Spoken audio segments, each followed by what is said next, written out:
we really struggled and had to really push. I had to really start over, like you said, only in a worse position. I gave my word to these people.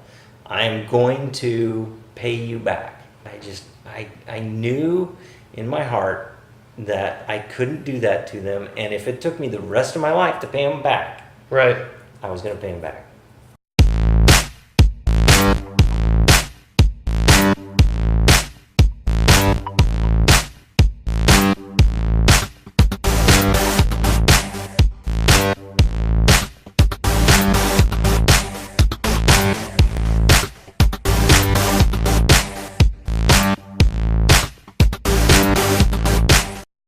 You know, in 2008, everybody knows what happened in 2008. We had one of the biggest crashes we've had in history, you know. Yeah.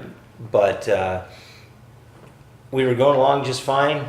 We had lots of people that we were doing work for, and all of a sudden we're calling them and they're saying, "Oh yeah, we're sending you a check and it's in the mail." And one time we actually got a check that wasn't signed, which was kind of a crazy thing. And I called them and they said, "Oh shoot, sorry about that. Yeah, just send it back and we'll sign it, get back to you." Well, I never saw it. I never saw the check back. And we're talking about, you know, a lot of money. It wasn't just, you know, the 1,000 here, the 1,000 there. We lost a lot of money, and we were calling, and pretty soon the phone numbers quit working. But we still had the email, so we kept emailing bills, and they just disappeared.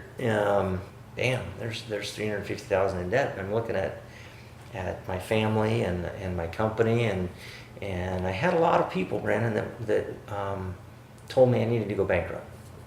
What I did was I weighed it out, and I said, okay, I owe this much, or I owe this much here, but I also know that I started with nothing. Yeah. I came from nothing. I had nothing once. I have nothing again, and I'm even negative. But I just started. I said, I can't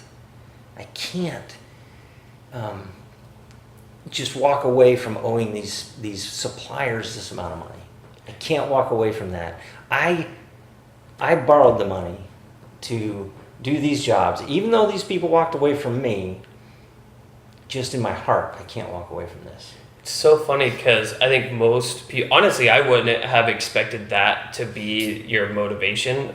I think most people would expect, you know, I couldn't handle losing, or, you know, I built this up so much, I had to push through because I knew where it would go, or, you know, I had to take care of my family. And obviously, I'm sure that all those things played a part, but it's interesting to me that the number one thing that you immediately went to was just simply, I said I would do this thing, and if I don't do it, now I'm not being true to myself.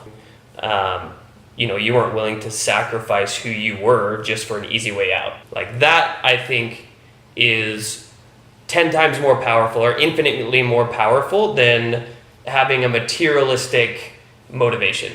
You know, like, just, this is who I am, and I'm not going to compromise myself just so that I can get through this difficulty faster or easier. Yeah, we actually had to bring all the employees down to half.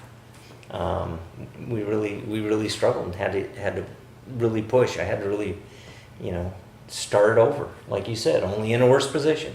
But it was who I am. I gave my word to these people.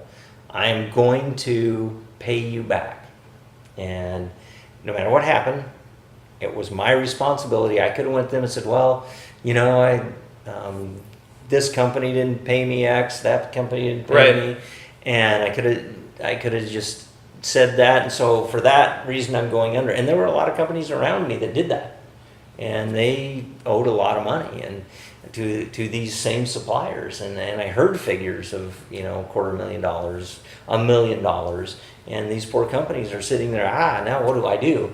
And but I couldn't do that. I knew in my heart that I couldn't do that to them, and if it took me the rest of my life to pay them back, Right. I was going to pay them back. Wow.